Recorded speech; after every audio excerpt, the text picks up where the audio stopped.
If you recently were a guest on a podcast, here are a few ways that you can repurpose your podcast interview. If the host has posted some content, especially if it was an Instagram reel, make sure that you are putting that video on LinkedIn, because video is performing super well on LinkedIn. Anywhere else that has short form video, I always recommend putting short form video also on YouTube Shorts as a way to repurpose. Think about creating a playlist on Spotify.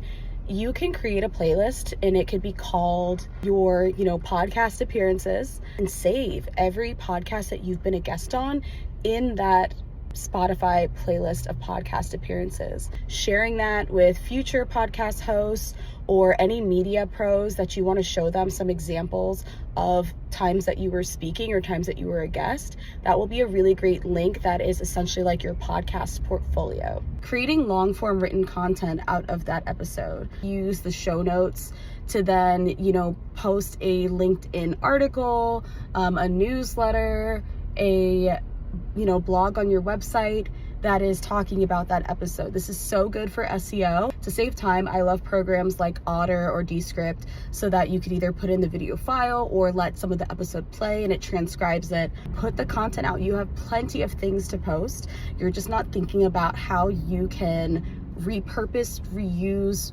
remix some of the content you already have.